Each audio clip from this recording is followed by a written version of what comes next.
কি বিক্রম, তুই আজকে ভর দুপুরে এমন শুকনো মুখ করে বাজারের নোংরা কোণে একা বসে আছিস?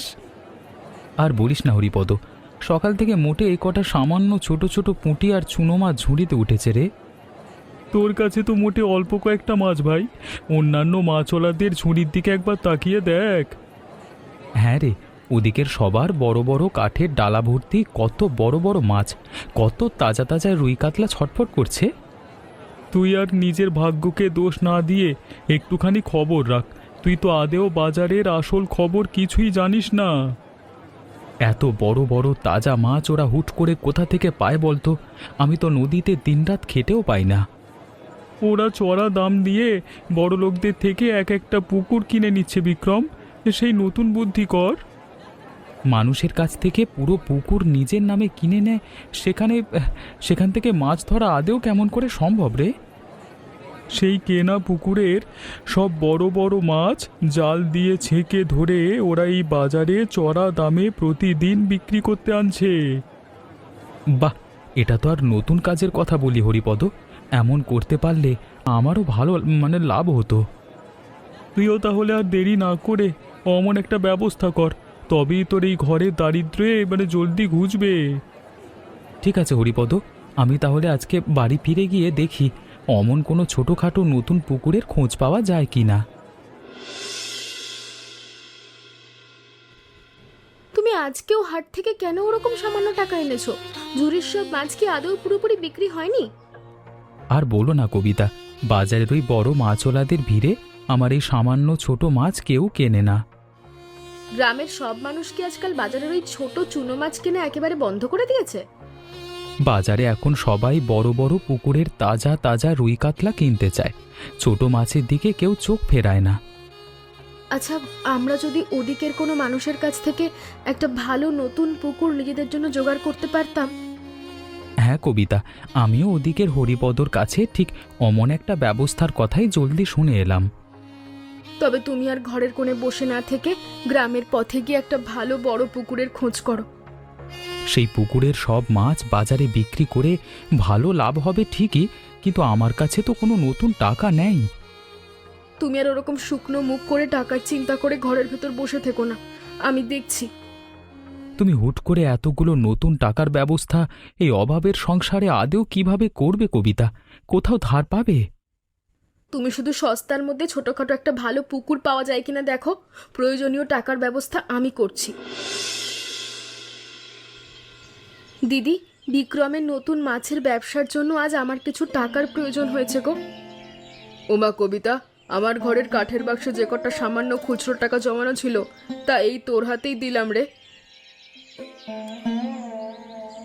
এ কি দিদি, তুমি নিজের সব জমানো টাকা অমন করে একেবারে সব কিছু আমার হাতে দিলে কেন? এর চেয়ে নতুন টাকা তো আর আদৌ নিজের কাছে অবশিষ্ট নেই, থাকলে আমি তোকে দিতাম। এই চরম সংকটের দিনে তুমি যে আমাকে এত বড় সাহায্য করলে, এই আমার কাছে অনেক। এই নাও বিক্রম, সরলা দিদির কাছ থেকে আমি এই টাকার ভালো পুটলিটা কষ্ট করে নিয়ে এসেছি। এ কি কবিতা, এত সামান্য অল্প টাকায় তো ওদিকের বাজারে কোনো ভালো নতুন পুকুর কেনা আদেও যাবে না। তুমি আর ওরকম মন খারাপ করে কথা না বলে এই টাকা নিয়ে গ্রামের দিকে একটুখানি গিয়ে ভালো করে খোঁজ করে দেখো। আচ্ছা কবিতা, টাকা যখন হাতে এসেছে তখন আমি পাড়ায় গিয়ে ছোটোখাটো কোনো সস্তা পুকুর খুঁজে দেখি।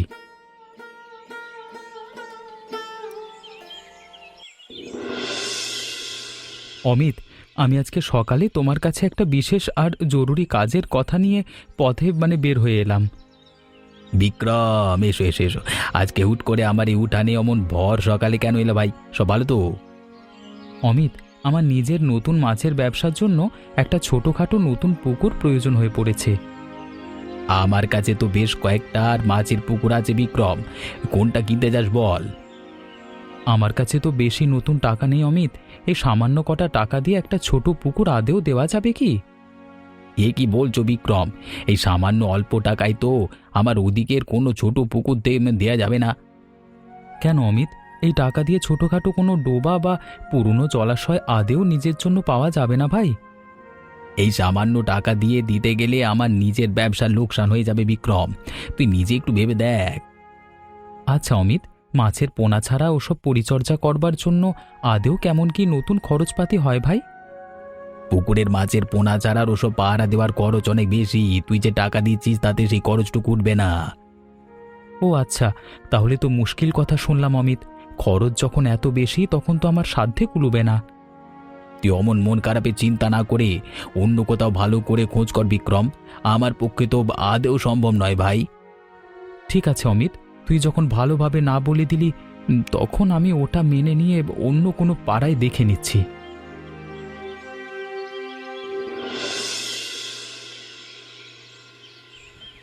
কে বিক্রম, তুই আজকে ভর দুপুরে অমন শুকনো মুখ করে এই আম বাগানের কাদা পথে একা কেন ঘুরছিস ভাই? আর বলবেন না কানাইবাবু, নিজের নতুন মাছের ব্যবসার জন্য একটা ছোটোখাটো পুকুর খুঁজে বেড়াচ্ছি। তা সকাল থেকে পুরো গ্রাম ঘুরে অমন কোনো সস্তা পুকুরের খোঁজ আদেও কোথাও কি পেলি? না কানাইবাবু, সেখানে অল্প মাছ পেলেও আমার ভালো লাভ হতো, কিন্তু অল্প টাকায় কেউ পুকুর দিতে রাজি হচ্ছে না। আমার নিজের তো অমন কোনো আলাদা মাছের পুকুর খালি নেই বিক্রম, থাকলে আমি তোকে নিশ্চয়ই সহজে দিতাম। আচ্ছা কানাইবাবু, আপনার ওই পাকা দালান বাড়ির ঠিক পেছনের কোণে ছোটোখাটো একটা জলাশয় আছে না? ওদিকের ওই পুরনো খালের কথা বলছিস বিক্রম? ওটা তো এখন আর গ্রামের কোনো মানুষ ব্যবহার করে না। হ্যাঁ কানাইবাবু, ওই যে পচা জলেতে ভর্তি হয়ে জরাজীর্ণ অবস্থায় পড়ে আছে, ওই খালটাই আমাকে অল্প মূল্যে দিন না। তুই নোংরা জরাজীর্ণ পচা খাল নিজের কাজের জন্য নিবি? এতে আবার এত বেশি ইতস্তত করবার কি আছে বিক্রম? আমি ভাবছিলাম ওটার জন্য আপনাকে কিছু নতুন টাকা দেব। আপনি যদি দয়া করে ওটা আমাকে সামান্য একটু দিতেন। ওরে বিক্রম, তার জন্য তোকে একটা নতুন টাকাও দিতে হবে না ভাই। আমি তো সেখানে নিজের কোনো নতুন মাছ ছাড়িনি। হে কি বলছেন কানাইবাবু, আমি অমন দামি জিনিসপত্র জিনিসটা আপনার কাছ থেকে আদেও কোনো টাকা না দিয়ে কিভাবে নেব? তুই আর দ্বিধা না করে ওই পুরনো পচা খাল এমনিতেই নিয়ে যা বিক্রম। ওখানে নিজের মতো করে কাজ কর।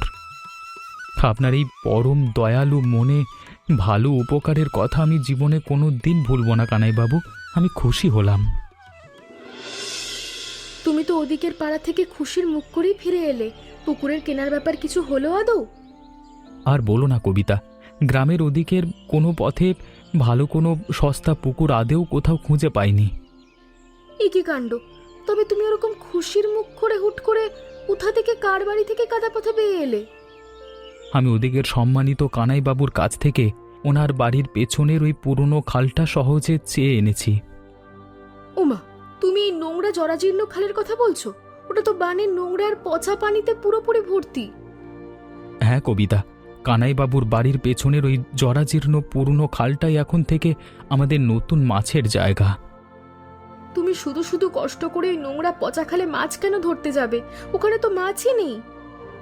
তুমি নিজের মনে অমন বাড়তি ভয়ের দুশ্চিন্তা আর করো না কবিতা, ওখানে নিশ্চয়ই ভালো মাছ মিলবে। ওদিকের ওই নোংরা জলাশয় তো গ্রামের মানুষ আদৌ কোনোদিন নিজের হাতে নতুন মাছের পোনা চাষই করেনি। মাছ চাষ না করলেও ওই পুরনো পচা জলেতে ভালো ভালো মাছ পাওয়া যাবে। তুমি নিজের চোখে জলদি দেখে নিও। তা তুমি একলা মানুষ হয়ে ওই জরাজীর্ণ খালের নোংরা কাদা জল ছেঁকে আদৌ কিভাবে মাছ ধরবে? তুমি আর অমন আলগা ভয়ের চিন্তা মনে না এনো না কবিতা। আগামীকাল সকালে তুমি আর আমি দুজনে মিলেই ওখানে মাছ ধরব। বিক্রম, এই খালের পানি তো নোংরা আর পচা। উগ্র গন্ধে আমার নিজের নাক বন্ধ হয়ে আসছে। তুমি আর এক মুহূর্ত অমন ভয়ের কথা নিজের মুখে এনো না কবিতা। জালের খোঁজে দেখো কেমন খলবল শব্দ হচ্ছে। ওমা, তুমি নিজের চোখে চেয়ে দেখো, জালের সুতোয় হরেক রকমের ছোট ছোট তাজা মাছ সুন্দর ছটফট করছে। আমি তো তোমাকে আগেই বলেছিলাম কবিতা, এই জরাজীর্ণ পচা খালেও ভালো ভালো তাজা মাছ সহজে মিলবে। আমরা তো আর এই নোংরা জলাশয় থেকে মাত্র একটারই এক ঝুড়ি ভর্তি ভালো তাজা ছোট মাছ পেয়ে গেলাম গো। হ্যাঁ কবিতা, ওপরওয়ালার অশেষ কৃপায় যেটুকু ভালো মাছ এই জালের খাঁজে উঠেছে তাতে আমরা দুজন সন্তুষ্ট। এই তাজা মাছগুলো বাজারে নিয়ে গেলে গ্রামের সব মানুষ খুশির সাথে কিনে নেবে। তুমি আর এই কড়া রোদের মধ্যে খালের কাদা জলে দাঁড়িয়ে থেকো না কবিতা, তুমি আবার জলদি নিজের বাড়িতে চলে যাও। আচ্ছা, আমি ঘরের দিকে রওনা দিচ্ছি। তুমি বরং বাজারে এই মাছগুলো ভালো দামে বিক্রি করে তবেই বাড়িতে ফিরো।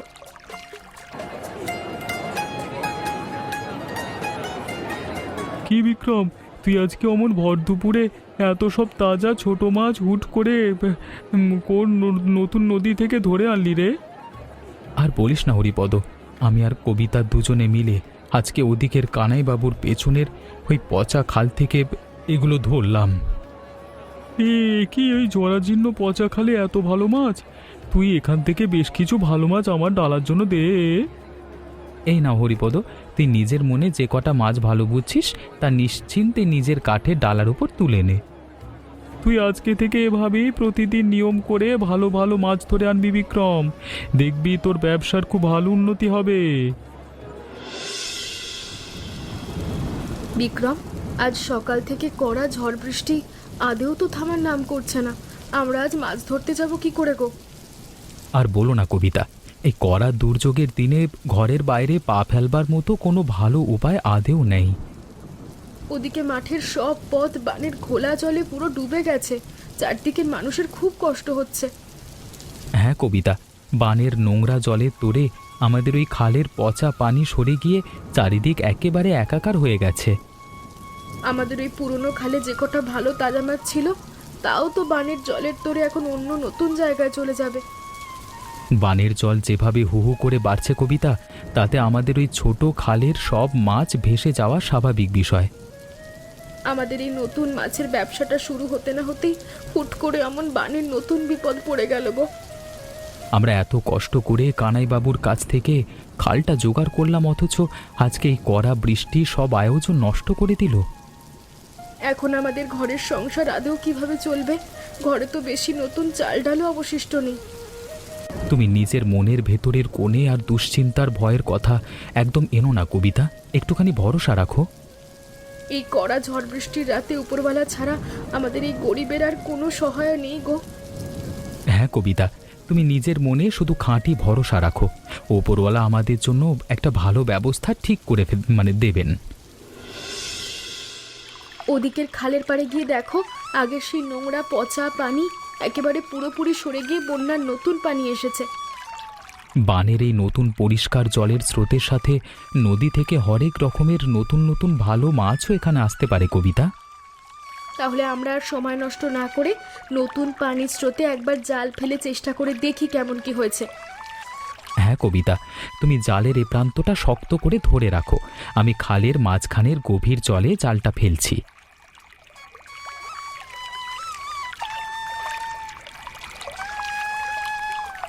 হুমা বিক্রম, জালের সুতো কি আর চকচকে রূপলি রঙের একটা বড় মাছ জোরে ছটফট করছে গো। একি মারাত্মক কাণ্ড কবিতা, এটি তো দামি আর একটা আসল টাটকা রূপালি ইলিশ মাছ। আমরা এই কাদা মাটির ছোট খালের নতুন জলে হুট করে এমন প্রকাণ্ড একটা রূপলি ইলিশ মাছ আদৌ কি করে পেয়ে গেলাম গো? আমরা ভাগ্য করে আজকে নতুন জলের স্রোতে একটা ইলিশ মাছ পেয়েছি কবিতা, আমি খুশি। বাজারে তো এই টাটকা রূপলি ইলিশ মাছের প্রচন্ড চড়া দাম। এই একটা মাছ বিক্রি করলে আমাদের অনেক অভাব মিটবে। হ্যাঁ কবিতা, এই দামি মাছটাই আমি আজকে বাজারে নিয়ে গিয়ে বিক্রি করব। তুমি ঝুড়িটা নিয়ে নিজের ঘরের দিকে চলে যাও। কি বিক্রম, তোর এই ছোট দোকানে আজকে অমন হুট করে এত মানুষের ভিড় জমে গেল কিভাবে? আর বলিস না হরিপদ, আমি আর কবিতা দুজনে মিলে আজকে খালের নতুন জল থেকে একটা প্রকাণ্ড রূপালি ইলিশ পেয়েছি। এ কি মারাত্মক! আর কত বলছিস তুই বিক্রম? এই টাটকা ইলিশ মাছটা তো তুই আজকে বাজারে চড়া দামে বিক্রি করতে পারবি। হ্যাঁ হরিপদ, বাজারে ইলিশের চড়া দাম, সবাই এই চকচকে রূপালি মাছটা কিনবার জন্য কড়াকড়ি করছে। তুই বল, এই মাছটার আসল দাম আদেও কত টাকা রাখবি বিক্রম? আমার সাথে টাকা থাকলে আমি নিজেই এটা কিনে নেব। তুই অমন বাড়তি দামের কথা নিজের মুখে আর আনিস না হরিপদ, তুই তো আমার বিপদের বন্ধু ভাই। কেন বিক্রম, তুই এই দামি ইলিশ মাছটা অন্য খদ্দেরের কাছে চড়া দামে বিক্রি করে বেশি লাভ কর না।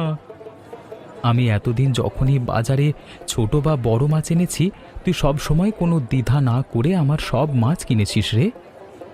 তা ঠিক বিক্রম, কিন্তু আজকে এত বড় ভালো জিনিস পেয়েছিস, আমার কাছ থেকে বেশি লাভ না নিলে তো লোকসান হবে ভাই। আজকে আমি তোর কাছ থেকে বাড়তি লাভ করব না হরিপদ। তোর যা মন চায় তুই সেই দামই এটা নিয়ে যা।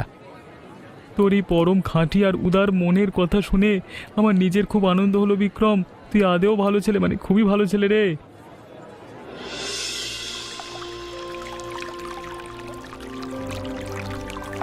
বিক্রম, এ কি অলৌকিক কাণ্ড ঘটে গেল!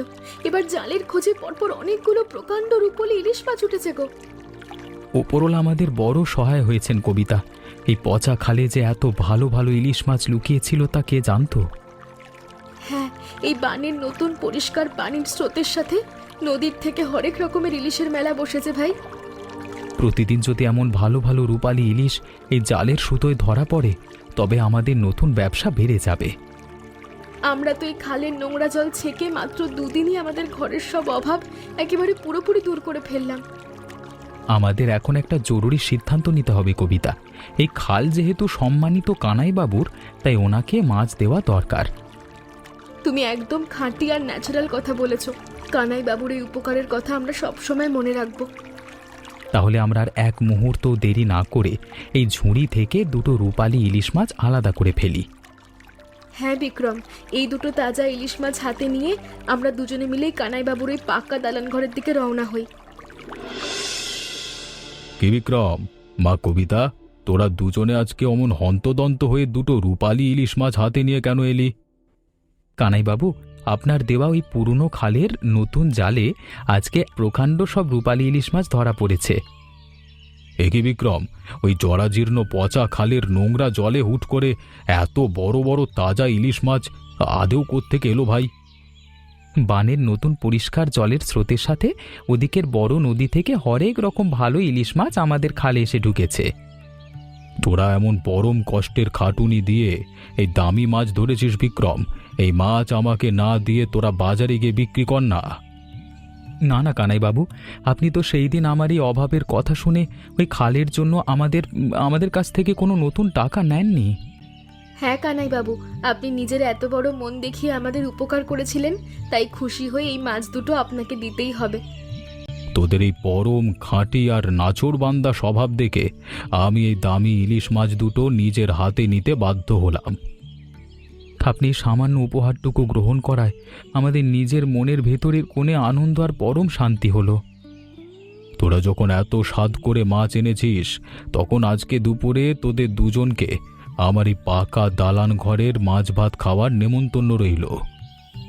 আচ্ছা কানাই বাবু, আপনি যখন এত বড় স্নেহের কথা বললেন, তখন আমরা দুজনে আজ দুপুরে আপনার ঘরেই আনন্দ করে খাবো। তুই আর চিন্তা করিস না বিক্রম, আমি নিজে খালের পাড়ে উপস্থিত থেকে তোদের আরো ভালো মজবুত জালের ব্যবস্থা করে দেব। করে বিক্রম, তুই নিজের মনের ভেতরের কোণে আর ভয়ের চিন্তা করিস না। শহরের বড় লোক সব মাছ কিনতে এসেছে।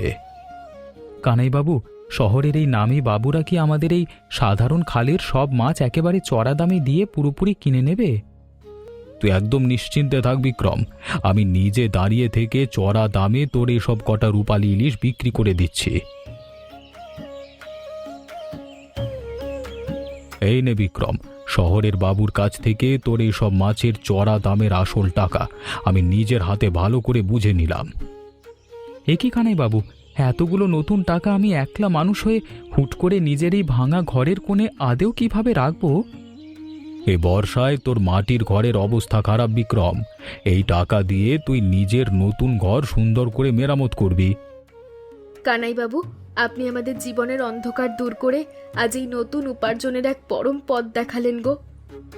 আজকে থেকে এই খালের পুরো মাছ চাষের সব দরকারি ব্যবস্থা আমি তোকে চিরকালের জন্য একেবারে পুরোপুরি করে দিলাম বিক্রম।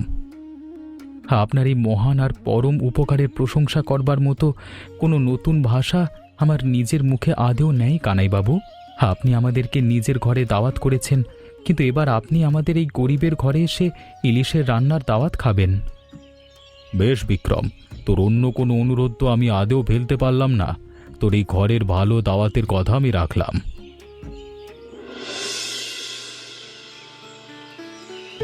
মা কবিতা, তোর হাতের এই সুন্দর ইলিশ মাছ রান্নার সুবাসে আমার নিজের পেটের ক্ষুধা চঞ্চন করে উঠছে।